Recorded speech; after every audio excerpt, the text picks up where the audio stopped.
Sapagkat ang mayroon ay bibigyan pa at mananagana, ngunit ang wala kahit ang kakaunting nasa kanya ay kukunin pa. Isa po sa pinakamalungkot na salita ng tao kapag nadidinig ko, hanggang dito na lang ako. Halimbawa, ang isang mag-aaral na laging bagsak, pero hindi naman nagsisikap. Hindi sana bale kung bumagsak, basta may pagsisikap lang. Ang isang athlete na laging talo dahil hindi naman nagpa-practice at walang disiplina. Ang teacher na wala ka nang matutunan kasi paulit-ulit na lang ang kanyang itinuturo dahil hindi na siya nag-aaral, hindi na nag-i-improve, hindi na lumalago. O ang isang lalaking baon sa utang dahil sugal ng sugal. Sa halip lumago ang kabuhayan, lalong umuurong at humihirap ang pamilya.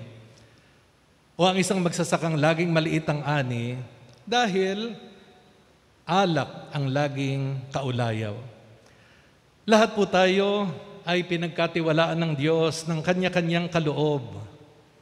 Tungkulin po natin na paunlarin, payabungin, pagyamanin ang lahat. Huwag po nating sasabihin, wala akong talino, wala akong galing. Tsak, mayroon ka. Mayroong magaling sa klase, pero hindi naman marunong kumanta.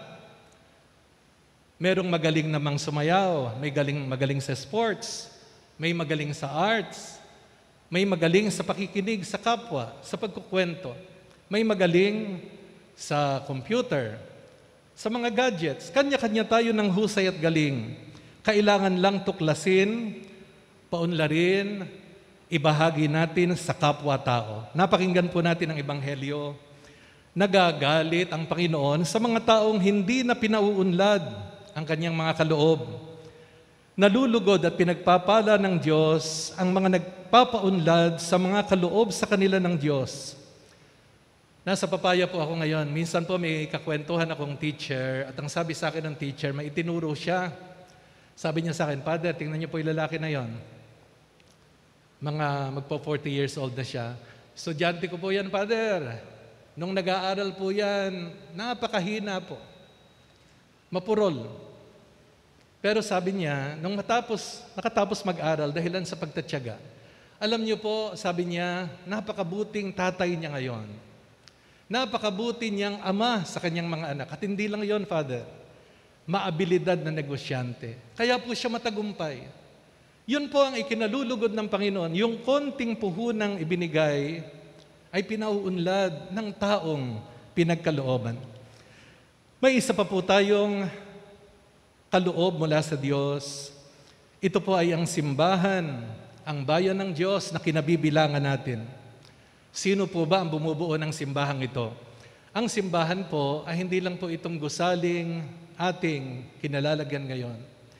Ang simbahan po ay ang bawat mananampalataya na sumasampalataya sa ating Panginoon. Sa makatwid, ang simbahan ay tayong lahat. Tayo po ang bayan ng Diyos. At paano nating mapapaunlad ang simbahang ito? Una po ay sa pananalangin. Maganda po na kayo ay dumadalo ng misa, nagnonovena, nagro-rosaryo. Subalit, higit pa po dito, ang tinatawag ni Henry Nouwen na living connectedness. Isang buhay na ugnayan sa Diyos.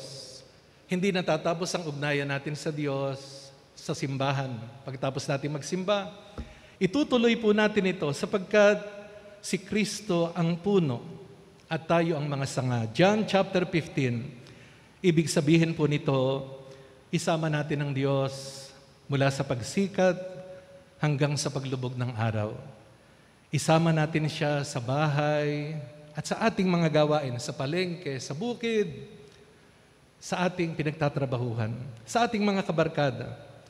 Isama natin ang Diyos sa bawat pangarap at bawat pag-asa. Isama natin ang Diyos kapag tayo'y masaya at maging sa ating mga hilahil. Higit sa lahat, makikinig tayo at susunod sa kalooban ng Diyos. Ang simbahang nananalangin ng taimtim ay maunlad na bayan ng Diyos ang kaluluwa ng simbahan ay ang pananalangin. Mababawasan po ang ating mga problema sa ating pamayanan kapag tayong lahat ay nananalangin ng taimtim. Mawawala ang pataasan, ang payabangan, ang siraan, ang kompetisyon, ang divisyon kung may mga kasaping nagdarasal mula sa mga puso. Ikalawa pong susi ng pag-unlad ng ating pamayanan bilang bayan ng Diyos, ng ating simbahan, ay ang pagmamahal. Madalas po nating madinig, madalas nating sabihin, pero madalas hindi po natin alam gawin. Ang simbahang umuunlad sa pagmamahal ay tunay na bayan ng Diyos. Pagmamahal ang tanda na naghahari ang Diyos sa isang pamilya at sa isang pamayanan. Subalit mayroon pong isang sinag ang pagmamahal na dapat nating paunlarin upang ito ay ating maisabuhay. Ito po ay ang attentiveness. Sapagkat ito po ang halimbawa ng Panginoon sa mga taong kanyang nakatagpo. Attentive ang Panginoon sa balong naghihinagpis, sa batang babaeng pumanaw, kay Magdalena na inuuyam, hinihiya, inaalipusta ng mga tao. Attentive ang Panginoon kay Sakeo na kahit mayaman ay mayroong malalim na kalungkutan sa kanyang puso.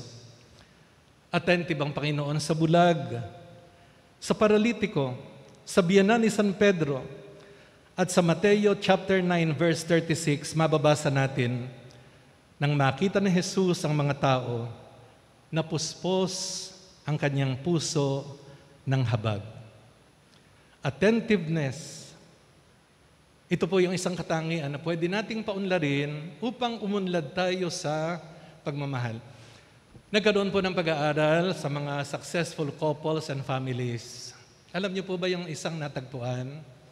Yung mga matagumpay na pamilya at mag-asawa, attentive sa isa't isa. Halimbawa, pagdating ng lalaki galing sa trabaho, sasabihin ng lalaki, malinis ang bahay.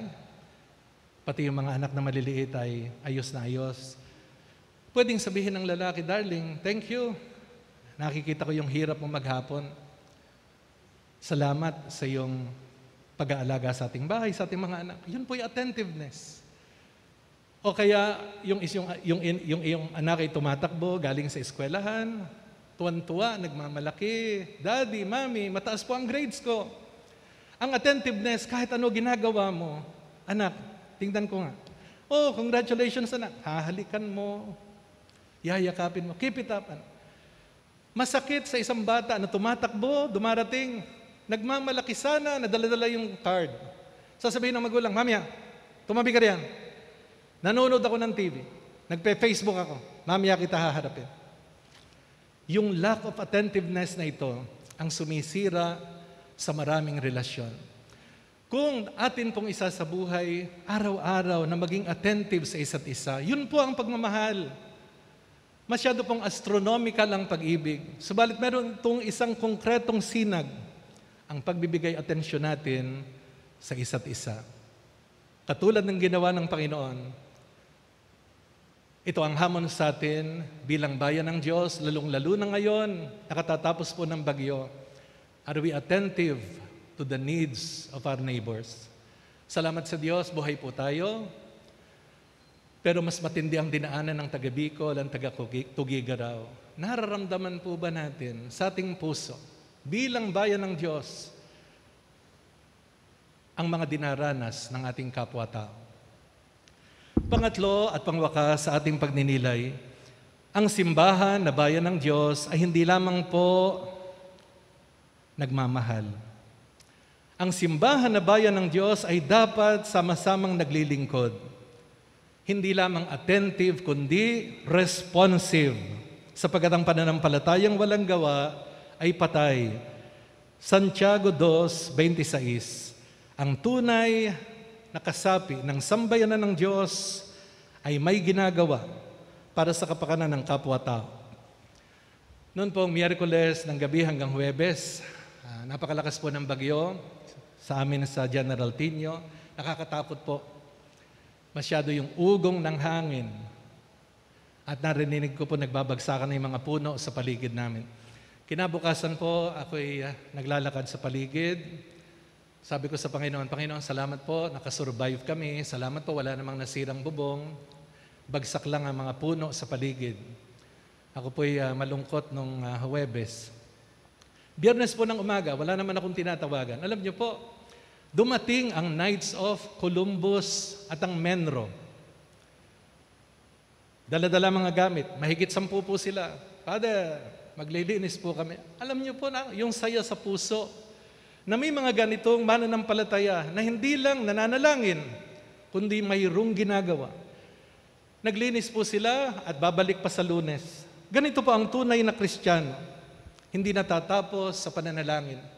Sabi nga po ni Pope Francis, pray for others, but after praying for them, do something for others. Kailangan po ang challenge ng Panginoon sa atin, our actions should march with our words. Ang ating mga ginagawa, dapat nagmamarcha kasabay ng ating mga salita. Hindi ko po kayo binobola, ano po?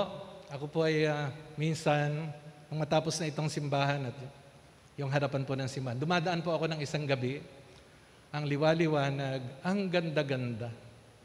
Sabi ko po sa puso ko, praise the Lord, ang katedral ng Kabanatuan, mukha ng katedral sa wakas. At yun po'y dahil sa inyo. Amen. Ala kayong katorya-torya.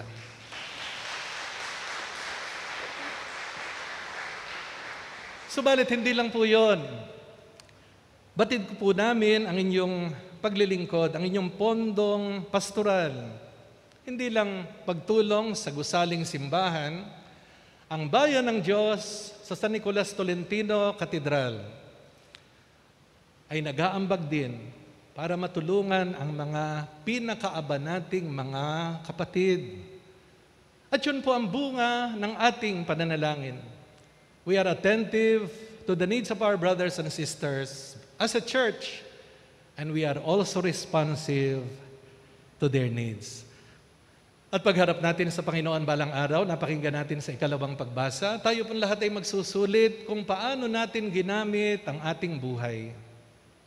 Sana po maipagmalaki natin na tayong lahat bilang kanyang bayan ay nagbigay, nag-alay ng ating panahon, talino at yaman upang lumaganap ang kanyang kaharian.